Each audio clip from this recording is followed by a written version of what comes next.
This is Linux, Make the Switch. Hosted by Brandon. And Travis. This is episode number 5, Ubuntu. Email us at linuxmaketheswitch@gmail.com. Okay, we're going to show you how to do stuff in Ubuntu. First off, we're going to go ahead and we're going to install Ubuntu. And we already went to ubuntu.com and downloaded the ISO file, and burned it to CD. Yeah, which for this processor is a Pentium 4. It would be the i386 one, though it does support several other, variations of processors. Yeah, it'll run on any processor. It'll even run on the Mac processors. The old Mac, the PowerPC processors. Yes. And for RAM, we're running with 256 megabytes of RAM. On a 192 megabytes of RAM is kind of flaky. You could probably tweak that by starting Ubuntu in safe graphics mode. But we're just going to do a start or install Ubuntu.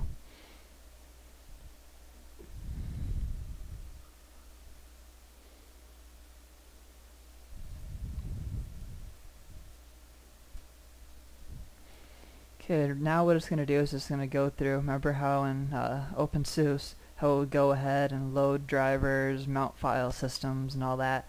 It's going to do the same thing here.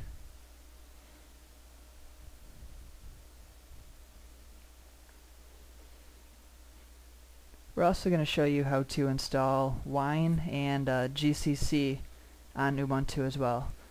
Which we've showed you earlier how to install a SUSE install. And we're also going to show you what's called Easy Ubuntu, and what it does is it has drivers for, like, if you have an NVIDIA card or an ATI card, or if you want to install like restricted codecs, like if you want to play MP3s or WMAs or WMVs, stuff like that. DivX encoded AVIs, and I think also QuickTime's covered on that. Yep.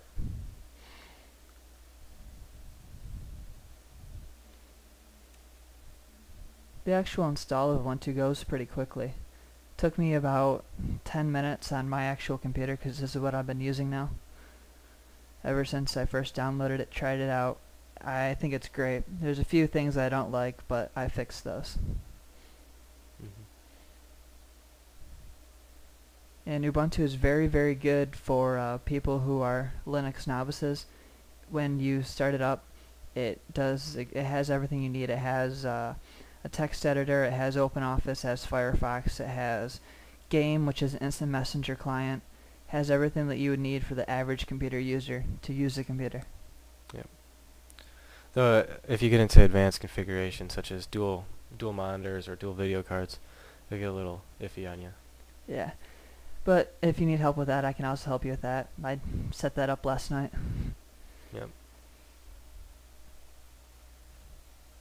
Now, how is portability? Will this install on a laptop or? Yes. All right. Actually, on the laptop I have sitting over there in the corner, I have Ubuntu installed on it. Wireless works perfect with it. When I installed it, it was working just fine. Then after I installed the reboot, I had a little issue, but I figured that out. You go into the settings and you just pretty much say the SSID you want to connect to, and it works. All right.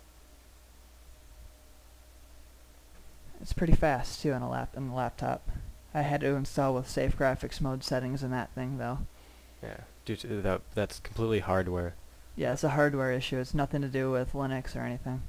The laptop's pretty old. It's probably, I don't know, 4 years old now. Which is, rather. Yeah, the laptop is a Dell too, just letting everybody know. So it does work on Dell laptops. Yep. Alright, and if you notice, it'll bring up this menu now. This is GNOME, as you can see. Yeah, it's got the little footprint on there. Yep. Okay, now this is really straightforward. We're going to double click install. Yeah, that previous menu basically was loading all the files. It was basically finding out what kind of system you were running, and then it was seeing which drivers it would need, what kind of installation you could handle. And pretty much it was just loading up the graphical user interface. Yeah. Because if you notice, this is kind of like a live CD format. Yes, this is what is called a live CD, where you can run it without installing anything. Okay, and we speak English, as you already are well aware of. Yeah. So, forward. Alright, select our time zone. Basically, you know, a bunch of similar configurations as we've seen earlier. Yep, see, it's pretty cool. You can zoom in. I'll click Detroit because we're around Detroit. Yep. Sometimes the current time setting is off. So you can just go to set time like ours. It's actually 4:14, Yeah. 4:15, not 12:15. But we just hit set time. And once it loads up, we'll go ahead and we'll change that. It's got the right date though. They're correct in the date. Yep.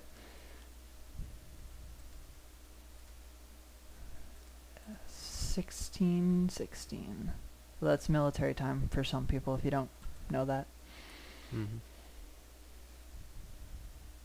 And then see it. The screen goes black for a second. It has to update itself. Current time 4:16.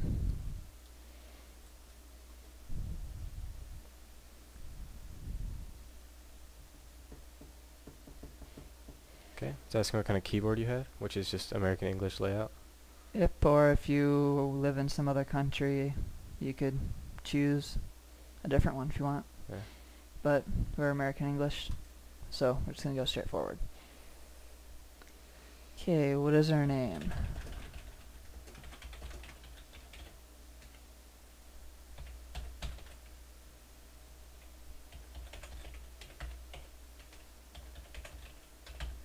So we typed in our name, login name, password. And then if you want to change the name, like this will show up on your network, I believe. Yep. It's like your NetBIOS name in Windows. Like if you named your computer Hello123, and that's what it would appear on the network. This is the same thing. And so we're going to hit forward.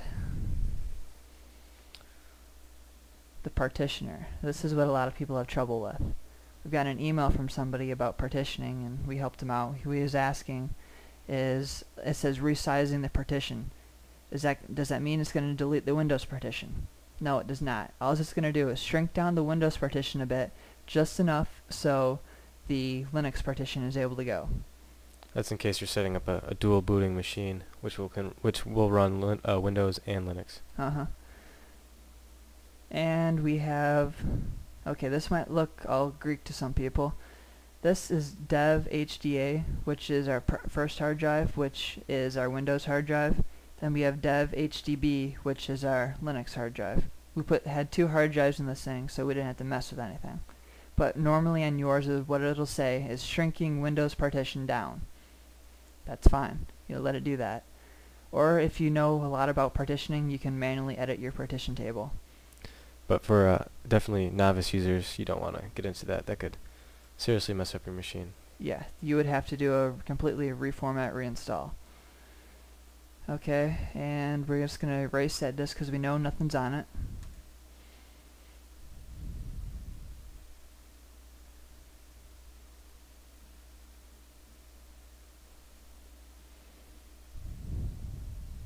This might take a couple of seconds. There we go. And sometimes you might have issues partitioning when it, once it goes to actually do the partitioning itself. It might freeze on you. I've had that issue happen once, but all you have to do is just put the disk back in, redo it, and it'll work. Okay. And this is basically just a summary of what they're doing, or what they have already done. So we're just going to hit install. And it's going to go ahead and install the system. Now you said this is a lot quicker than the SUSE install? Yes, a lot quicker than the OpenSUSE install. It might not seem like it right now, but it's going. Just got to give it a second to jumpstart. Yep. Now this one uses GNOME by default, correct? Yes. In OpenSUSE, you can choose whether you want KDE or GNOME. In Ubuntu, it will do a GNOME install as default, but you can always go ahead and install KDE if you want to. But there has been some issues with KDE and Ubuntu. That's why the default is GNOME. Yeah. And if you want more information, you can just go to Ubuntu's website and figure that out. I believe they have documentation page, and also they have Yeah, common questions, which yeah, they have a forum and they also have a wiki. yeah. See, right now it's just creating the file system, and like I said, it might hang right here, which means that it's just gonna stop working, but it doesn't seem to be doing that right now. Mhm. And if it does, like I said, just reboot the computer. You won't be able to Use use anything just yet. You just have to go ahead and reinstall the Ubuntu, so yeah. that way it'll fix the MBR, which is the master boot record, and it'll fix the you know, grub, which is the bootloader. Mhm. Okay, we're just gonna go ahead and let this install, and we will be right back. Yeah, we'll join you later. Okay, Alright. it's almost done installing, as you can see. We got about 82% done. The actual, I think, copying the files is done, so. It only took us 10 minutes to actually install. And if you have a faster PC than we do, more RAM, you're going to install a hell of a lot faster. Because keep in mind, we're running through emulation, so basically everything's our speeds are toned down a little bit, so. Yeah, except for RAM. We're allocated 256 megabytes of RAM. But, you know, if you're installing on a P4 3 gigahertz Giga RAM, it's going to install pretty quick. But keep in mind that Linux can run on very, very, very minimal system requirements. Yes. I think for graphical it's about 192 that they recommend, though I'm sure you could probably get the run a little lower than that. Yeah, I got 2 servers running, each with less than 128 megabytes of RAM, and I do have graphical installs on one of them, and it works perfect. And processors, you can go on. Yeah, these things are 755 megahertz or less. Yeah, and you can actually, I think I can get it down. You can get down to like 350. They recommend for graphical. Keep in mind for graphical, if you want to go command line, you can run it on nothing. Basically. Yeah, you can run it on probably a 133. Yeah. They even have a Minix-based. It was on an article on Dig. They had a Minix-based running on a 286. A 286, which 20 is megahertz. Yes, which is yeah. It was running at 18 or something. But yeah, 18, and the 286 is a precursor to the 386. Yeah, 386, which is what we are running on. Yeah, it's It's before. It's old. It's old. We'll just say it's old. If you didn't see that article on Dig, I would definitely go and check it out. Yeah, it's pretty interesting. I was actually having an old 46. I was like, I could get something running on this. That'd be interesting. Running on old hardware is fun. Yeah. Servers. Cool. Yeah, always. I think, he's running it as a mail server. I believe that's what he called it. Or I believe what he had running on it. I did have a mail server at one point, but now I just have like a music server off of it from our friends and torrent server running off of it. Yeah. And Apache for, web. Because we were actually gonna host our website off of my connection, but we figured if it's gonna go on Dig, it's not gonna survive. Yeah. Alright, now we're detecting hardware. And then it says please wait because it'll take a few minutes. Yep.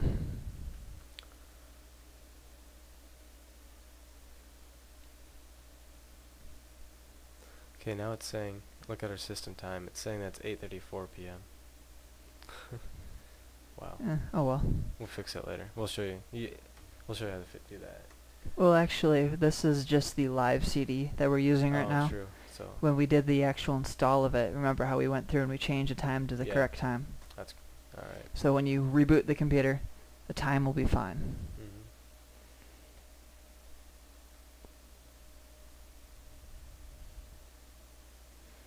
And if you have a TV tuner in your computer, it'll work with it as well. Really?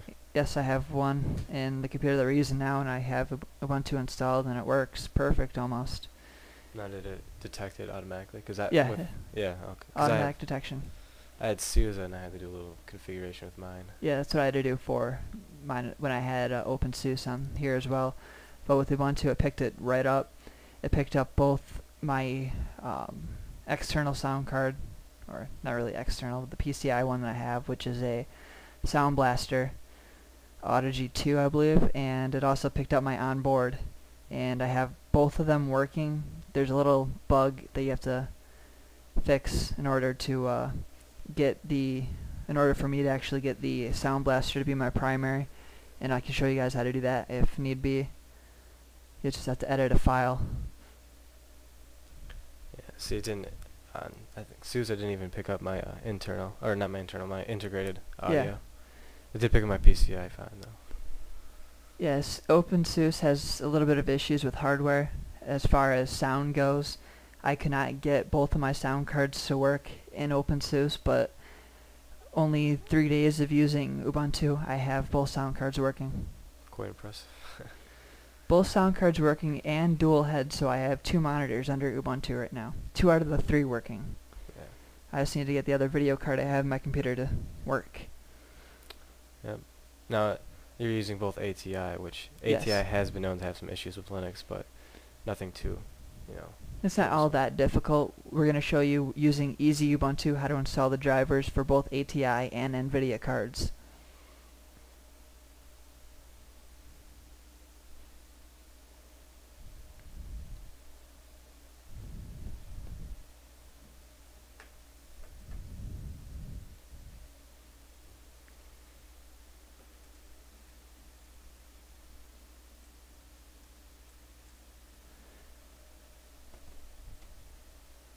Okay, And that's also, configured. you can, if you don't feel like sitting there waiting, just watching the thing go, there's games.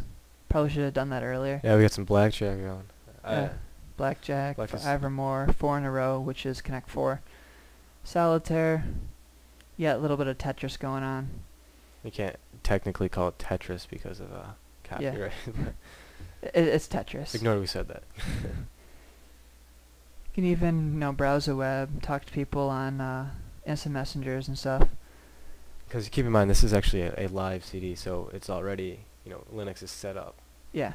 And if you don't want to install Ubuntu, you just want to try it out, a live CD is great for just trying stuff out. Mm-hmm.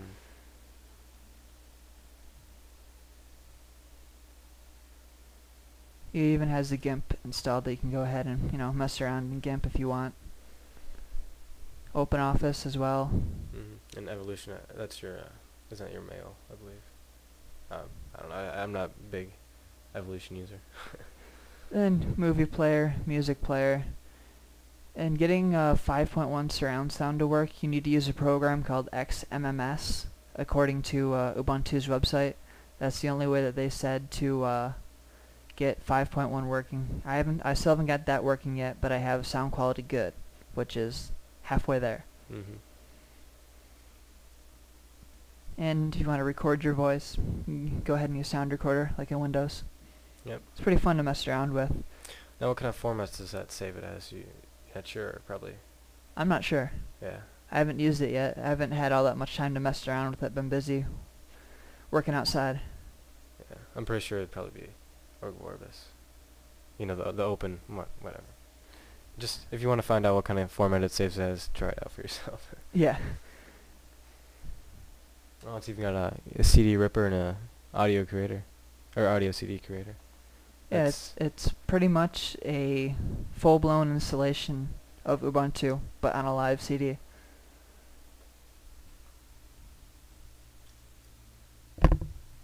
And so you got Firefox again right there. You can just easily click it, load up Firefox. Visit our website, or Dig, or Twit, Dignation. And there's other tech sites you like to go to, or non-tech sites too. It's fine. Yeah. Now, do you know what version of the kernel this ships with? I think it's... We can find that out actually. Go to accessories. We're gonna go to the terminal, which is our console. Yeah.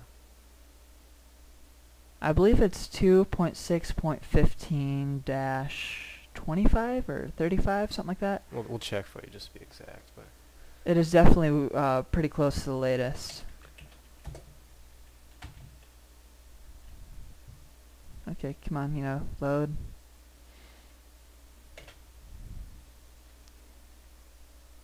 There we go. Okay, 2.6.15-23-386. Yep. 386 is just showing, your architecture. yeah. And I believe the latest is 2.6.17-3 or something like that. They have that's like a release, a preview release kind of deal. But Yeah, this kernel works perfect with pretty much anything that you would need for right now. There's no need to upgrade just yet. yeah. And if you do want to go ahead and do some kernel hacking, you can always go to Ubuntu's website and figure out how to upgrade your kernel. And also go to kernel.org to find the latest kernels. Mhm. You can even subscribe to their RSS feed and figure out whenever there's a new release. Yeah. If you want to be on the bleeding edge of technology. Which I was at one point doing a compiling of the kernel every few days. It's a pain in the butt, but it was fun. Yeah. If you want to learn Linux, that is a way to do it. Compile the kernel.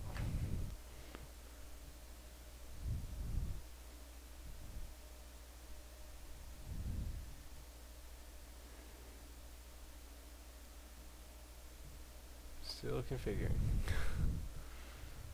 When it's done configuring, it'll say, do you want to continue using the live CD or you want to reboot? And we're just going to, do reboot because we want to get the actual full install. Yeah, the actual install that we installed to our hard drive there.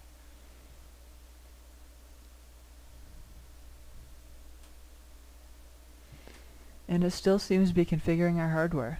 Yep.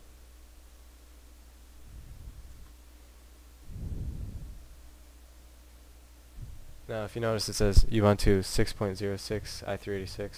Now, Ubuntu uses different format, I guess, of version numbers. That's actually the release date they released it on, which was 6th month of 2006.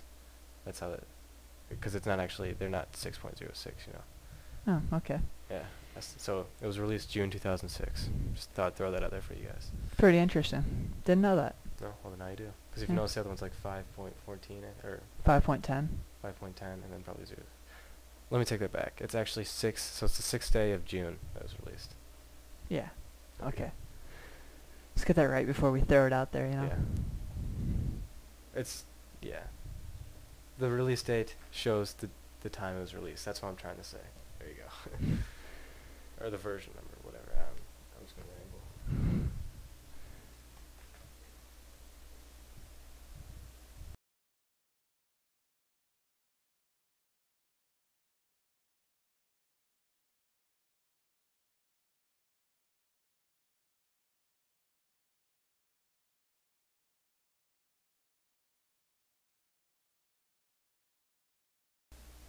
Hey, there we go. We're installing Grub, our bootloader. Yes, Grub is good. I think they have another one called like Lilo. Yep. Don't know what it stands for, but Linux loader. There you go. it works just as good as Grub, but a lot of the distros like to use Grub as the default. Hmm. I think Lilo is actually older. Yes. That's why. I believe so. And I believe Fedora uses Lilo or Lilo, however you No, pronounce it. I'm not sure. I don't think Fedora does. I think Red Hat, which is the professional version. They actually, I think they discontinued Red Hat. Or They still use Red Hat. Fedora project is a little iffy. I don't know what they're doing with that now. mm-hmm. But when I used Fedora Core 3, they used Lilo. Oh, you had the option to install Lilo? See, No, 'cause that's what the default was, I believe. Oh, really? So yeah, I might have actually selected Grub then. Probably. I just went ahead with the default. Yeah.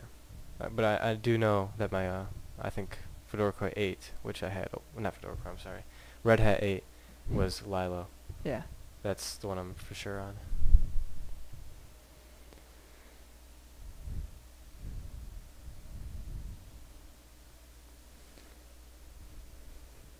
Okay, what it's doing is removing programs that we don't need.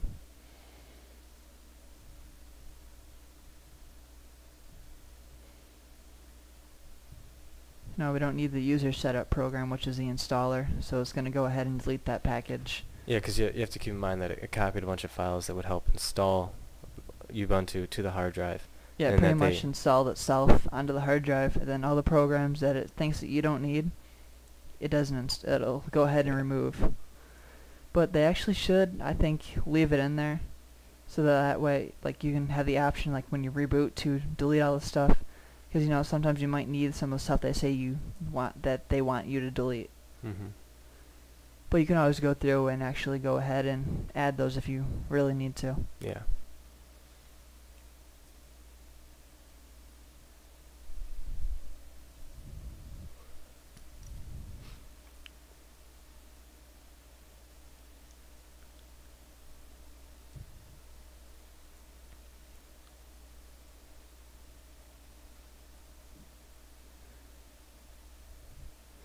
Yeah, now it's removing all the different language packs. Mhm. So it went ahead and installed every single language pack, even though we told it just one. Yeah. Which kind of could be annoying, but whatever. It did it. It did what it's supposed to.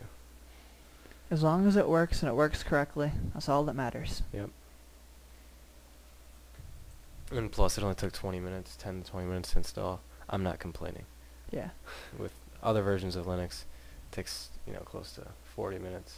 Yeah, when we installed OpenSUSE, it took us quite a while to install. And then if you want to add more stuff when you're installing it, it'll take even longer. Yeah.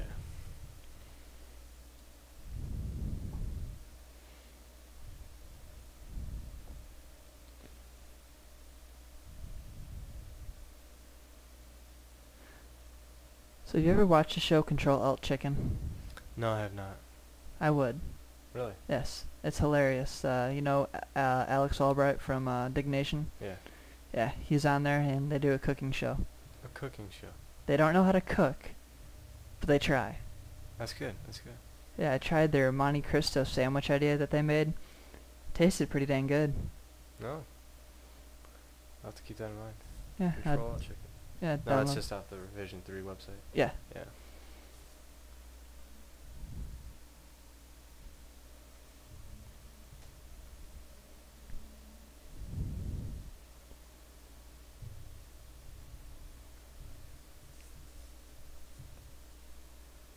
Now, this install required less user input. I mean, all your user input was required at the beginning.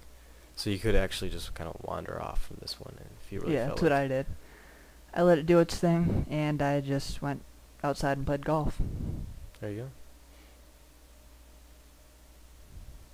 You can make yourself a Monte Cristo sandwich. Yes, I could. Or some beef Wellington, or, let's see what else do they do. Baked Alaska, they did that. That was a pretty good episode. Alright. Yeah. Definitely different.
Okay, we're gonna restart now.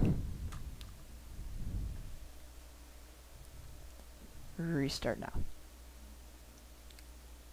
There you There we go. All right. And once it reboots, we'll be back.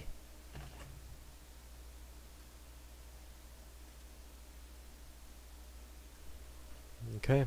We're back with Ubuntu starting up. It's loading the KDE. No. Gnome. Sorry. I just said Gnome. Or KDE. Whatever. Okay, there we go. We have it installed. Oh, you have to input your username and your password, Yeah. which we already did. It'll prompt you at the beginning screen. Okay. Yeah. So now we got updates.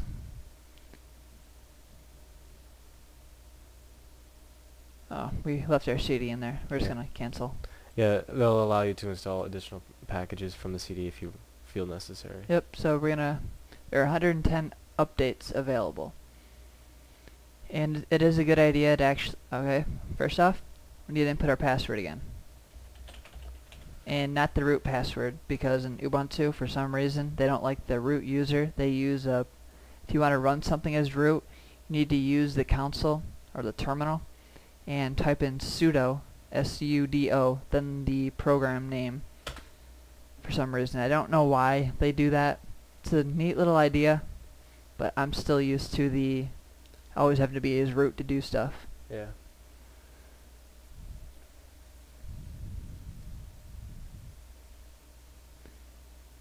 Okay, here's all 110 updates. I would recommend you update everything. Yeah. Everything. Might take a while, so all you gotta do is hit install updates, and it'll go ahead and install all the updates. But we're not gonna waste time doing that right now. Instead, we're gonna show you what's called Easy Ubuntu.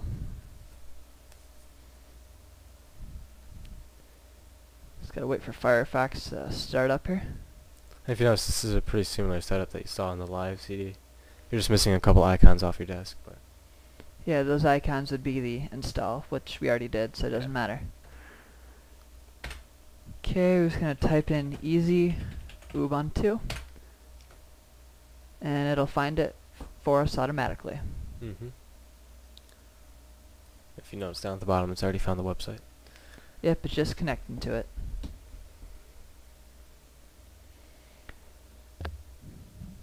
Okay. Go ahead and read all that, but we already did, so we're just gonna, you can download Easy Ubuntu here. I'm gonna click that.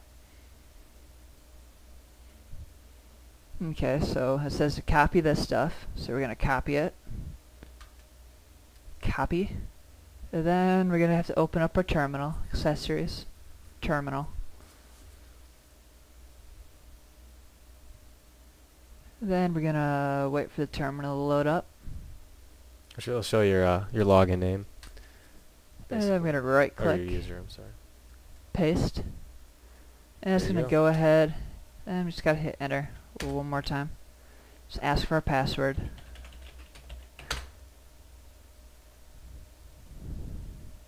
Okay, it's gonna run the program Easy Ubuntu. And I'm gonna show you what Easy Ubuntu is. Okay, here we go. Codecs. Play in restricted formats, so we can play our WMAs, our MP3s, or WMVs. Binary codecs, so the WMVs would be down here for video. Then encrypted DVDs, stuff there. MIDI, if you use that. Web, you got your Flash, you got your Java. Skype, it's pretty good. Free alternative to Skype, then viewing web videos and viewing, yeah. Enable viewing videos embedded in web pages. Archives, you know, your RARs, your zips, stuff like that. Then fonts, okay, you have your NVIDIA and your ATI Since we're graphics using cards. ATIs, we would want the ATI one. Just make sure you know what kind of video card you have. But we're using VMware, so we're just using a standard Visa, Yeah. so those don't apply to us. But if we were installing on the computer itself, we have an ATI in here, 2 of them. We would need to install the ATI drivers. And that is Easy Ubuntu. Mhm. Okay, now seeing as how we installed GCC and Wine in OpenSUSE, we're going to install them in Ubuntu. What we're going to do is we're going to, seeing as how we already have the terminal open, we're going to type in sudo apt get install GCC. Sudo makes it so we can run as root. apt-get is a program which gets software and installs it. Well, install, it tells it to install. And the program name, GCC. And it's going to give us all this. It's going to tell us what it's going to install. And we're going to say yes. Okay, well that's going ahead and installing. We're going to go to winehq.com and install Wine. Yep. This is the Windows emulator Yes. we covered previously. So. Yes, we're going to get Wine now. And if you play Steam, like, you know, Half-Life, Half-Life 2, Day of Defeat, Counter-Strike Source, you can use Wine to get those to work in Ubuntu. I've already gotten Day of Defeat to work. It's pretty nice. And I'll ask you for what one you're running. We have Ubuntu on this one. Okay, now what it's going to tell us is we can use the package manager instead of using an RPM. So, it says we're running Ubuntu Daper. Is that how you pronounce it? I'm not sure. Neither am I. Tells us to copy this, and we're going to have to open up the respiratory with... So, yeah, Synaptic. Synaptic. That would be under administration, our package manager.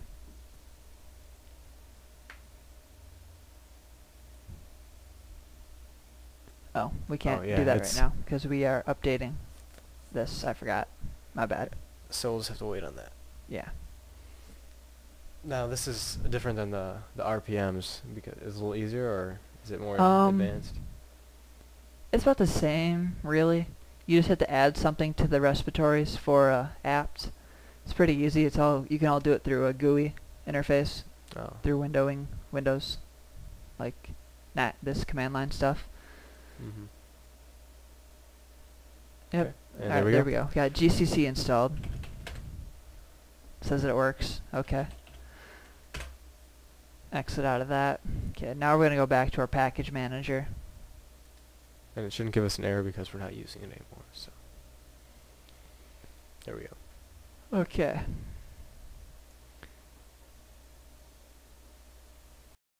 Quick introduction. We'll just close that. Gotta go to Settings, Respiratories.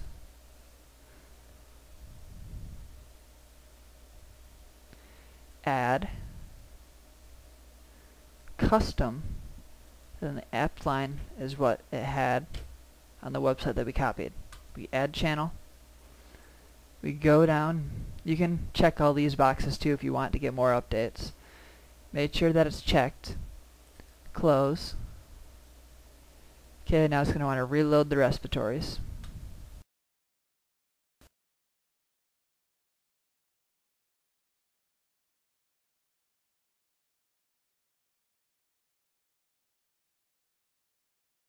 Yeah. We're going to go to Add Remove. That's what I was looking for. Okay. Add remove. Remember that.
Okay, we're gonna need to reload the list. It's gonna take us a little bit more time. Mm-hmm.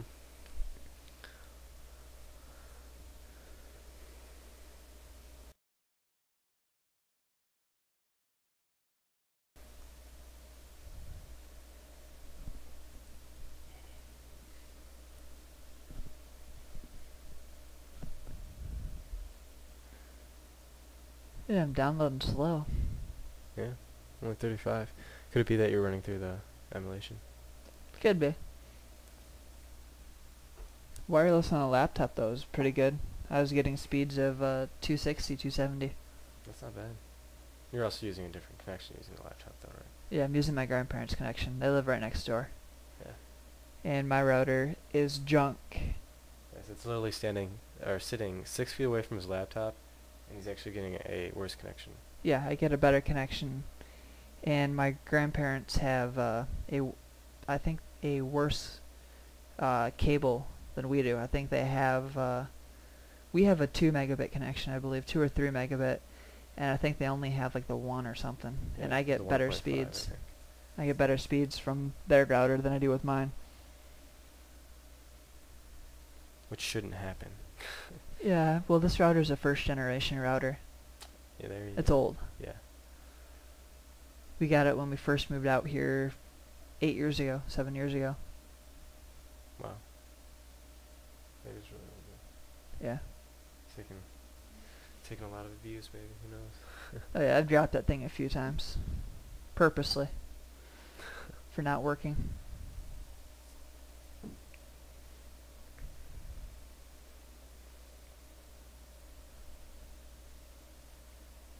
Okay, refresh the list, and now it's checking the installed and available applications that you can upgrade.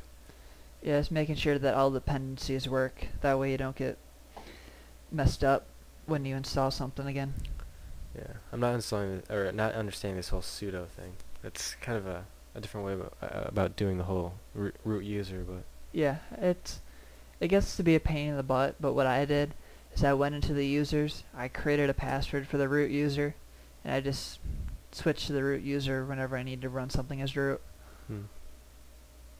It might not be the safest way to do things, but it's the way I've always done it in Linux. yeah.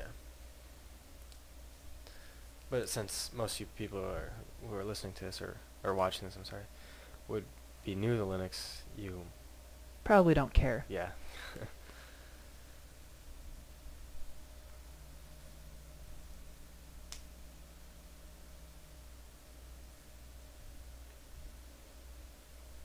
And if you have a faster connection than we do, it'll definitely go a lot faster. Mm-hmm.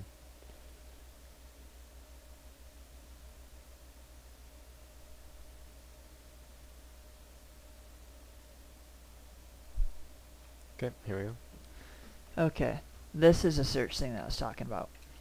Search for wine.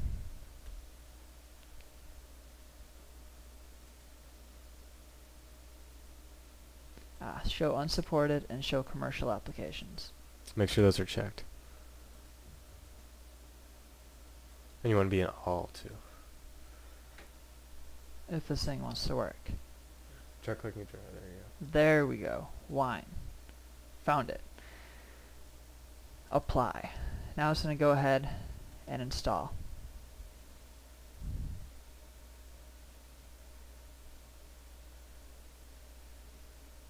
Okay, and it'll take a second while it locates the website.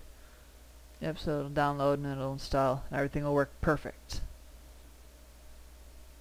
And that would be it for, right? Yeah, we'll keep going.